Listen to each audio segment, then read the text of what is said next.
Hello बच्चों, कैसे हो? जैसा कि पुराने लेक्चर में हम लोग कंटिन्यू कर रहे थे, AAS क्राइटेरिया इस बार हम लेने वाले हैं। पुराने लेक्चर में हम लोग ASA और दूसरा SAS डिस्कस कर चुके हैं, तो पहले जाइए वो चेक कर लीजिएगा। और आज हम इसको पहले समझेंगे और इस पे एक क्वेश्चन करेंगे तो अच्छे से क्लियर हो जाएगा। तो लास्ट तक बने रहिएगा। और पसंद आया, अगर फर्स्ट टाइम आया है तो सब्सक्राइब किए बिना मत जाइएगा, क्योंकि इस तरह के और इंटरेस्टिंग वीडियोस आपको मिलते जाएंगे। ठीक है ना? तो चलो कंटिन्यू करें। आज डिस्कस कर रहे हैं हम AAS रूल या क्राइटेरियन या कॉन्ग्रुएंसी, जो भी है। AAS ट्राइंगल के केस में चलेंगे हम लोग। तो we have two triangles, triangle एक ही हो गया, एक ट्राइंगल आपका ये हो गया। ठीक है ना? नेम देते हैं हम ABC, दूसरा नेम दे दो DEF। तो in triangle ABC and triangle DEF, दोनों ट्राइंगल में आप ध्यान दीजिएगा। AAS, सबसे पहले बात तो ये वाला एंगल इसके करस्पॉन्डिंग एंगल D के, तो angle A is equal to हो गया एंगल D, पहला पॉइंट क्लियर। फिर second, angle B equal to angle E, angle B equal to angle E, second ये क्लियर हो गया। फिर आपको S बोले तो साइड, अब साइड AAS मतलब इन दोनों एंगल्स, जो एंगल इक्वल हो इनकी इंक्लूडिंग साइड नहीं लेना है, ये साइड छोड़ देंगे AB, यहाँ पे ये इसके इंक्लूडिंग साइड D ये नहीं होगी, अदरवाइज ये होती तो ASA रूल लग जाता। ठीक है, कौन सा? ASA, बट ये लेना ही नहीं है अपने को, तो AAS लेना है। तो ये साइड छोड़नी है, इसके अलावा ये साइड या फिर ये, दोनों में से कोई भी इक्वल हो सकती है। सपोज यहाँ पे BC इक्वल है EF के, क्या है? BC इक्वल टू EF है, तो दोनों है triangle ABC congruent triangle DEF हो जाएंगे। और क्राइटेरिया क्या यूज करेंगे इस केस में? AAS, यहां भी चेक कर सकते हो AAS। ओके, तो बाय AAS कॉन्ग्रुएंस या कॉन्ग्रुएंसी, जो भी आप बोले, सब सही है। ठीक है, आई होप क्लियर समझ में आ गया होगा, कहीं कोई डाउट नहीं होना चाहिए। ओके, अब इस पे बेस्ड एक क्वेश्चन कर ले तो और छोटी मोटी जो प्रॉब्लम है वो भी क्लियर हो जाएगी। ओके, तो चलिए क्वेश्चन की तरफ मूवमेंट करते हैं हम लोग। तो फ्रेंड्स, क्वेश्चन आपके सामने, क्वेश्चन क्या कह रहा है? AD and BC are equal perpendicular to a line segment AB।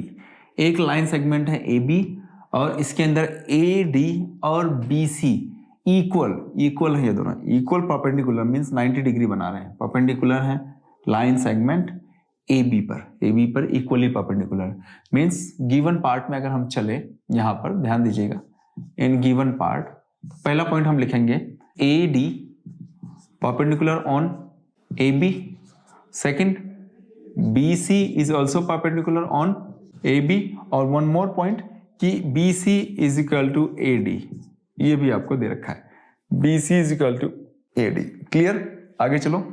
तो लाइन सेगमेंट AB, तो शो क्या करना है? टू शो में आपका आएगा CD बाइसेक्ट AB। CD कहाँ गया जी? CD बाइसेक्ट AB को टू इक्वल पार्ट्स में कट कर रहा है।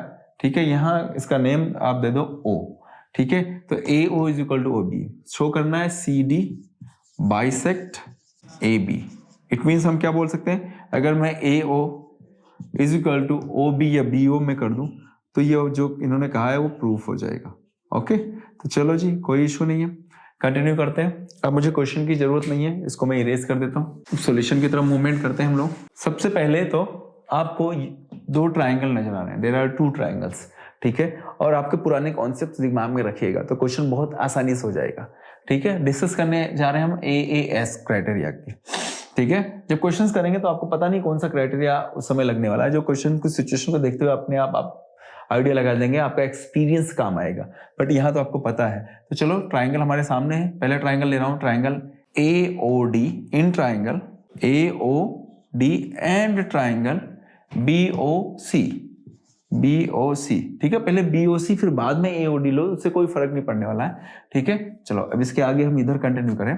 AOD के अंदर ध्यान दीजिए, पहली बात तो AD is equal to BOC का BC इक्वल है। क्यों है भाई? गिवन है मुझे BC is equal to AD, तो हम ये क्या लिखेंगे? गिवन, आपको दे रखा है, बिल्कुल शांति से, कोई टेंशन नहीं है।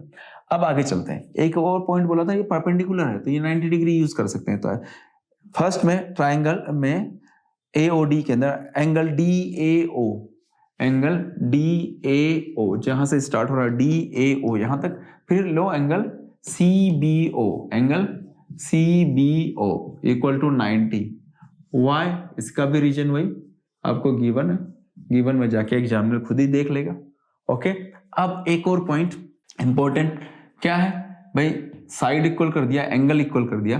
कुछ लोगों के दिमाग में RHS आता है, पर अभी RHS को हम डिस्कस नहीं कर रहे हैं, इसलिए नहीं बात करेंगे, हम इसकी बात करेंगे। ये देखिए, ये एंगल और ये एंगल वर्टिकली अपोजिट दिख रहे हैं, क्यों? क्योंकि ये दोनों क्या है, ट्रांसवर्सल, एक दूसरे को कट, ट्रांसवर्सल क्या, इंटरसेक्टिंग लाइंस है। ओके, एक दूसरे को इंटरसेक्ट कर रहे हैं लाइक दिस, ठीक है। तो ये दोनों एंगल्स हैं और ये एंगल दोनों इक्वल होते हैं। और कौन सा क्राइटेरिया सोच के बताइए, कमेंट्स कीजिए, तब तक मैं इसको राइट डाउन करता हूं। एंगल BO, पहले ये फर्स्ट वाले ट्राइंगल का नाम लिया तो पहले ये लेंगे, angle AOD, angle AOD is equal to angle BOC, angle BOC, ठीक है। और रीजन क्या दोगे, वर्टिकली अपोजिट एंगल, क्या, वर्टिकली अपोजिट एंगल, ठीक है। शॉर्टकट में इसको लिखते हैं VOA, वर्टिकली अपोजिट एंगल, ठीक है। ये दोनों इस क्राइटेरिया से ये दोनों आपस में इक्वल हो गए। अब इक्वल हो गए तो दोनों ट्राइंगल क्या होंगे, कॉन्ग्रुएंट। तो triangle AOD is congruent triangle BOC।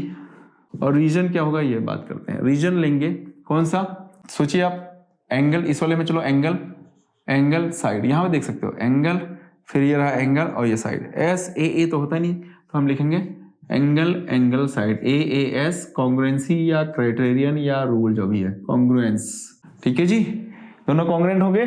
अब कॉन्ग्रुएंट हो गए तो इसके करस्पॉन्डिंग पार्ट भी इक्वल होते हैं। तो देखिए ट्राइंगल AOD का AO is equal to triangle इसमें BOC का BO इक्वल हो गया। और रीजन क्या देखो आप, by CPCT, corresponding part of congruent triangle, तो इक्वल होंगे।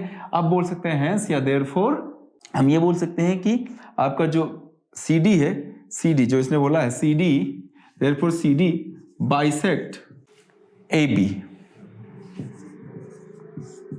Hence proof. आई होप समझ में आ गया होगा। AAS क्राइटेरिया भी दिमाग में बैठ गया, कहीं कुछ डाउट नहीं है, फिर भी कुछ प्रॉब्लम है कमेंट्स कीजिए, जो भी होगा उसको हम कमेंट्स, आपके प्रॉब्लम्स को, आपके कंफ्यूजन को क्लियर करेंगे। और पसंद आए तो लाइक किए हुए बिना मत जाइएगा, पहली बार आए हैं तो सब्सक्राइब कीजिए। और मेरी सबसे बड़ी रिक्वेस्ट ये है कि जिन लोगों को इस टॉपिक में प्रॉब्लम है उन तक ये वीडियो पहुंचाइए। ओके, सो नेक्स्ट लेक्चर में वापस मिलते हैं, तब तक के लिए bye bye, take care, all the best.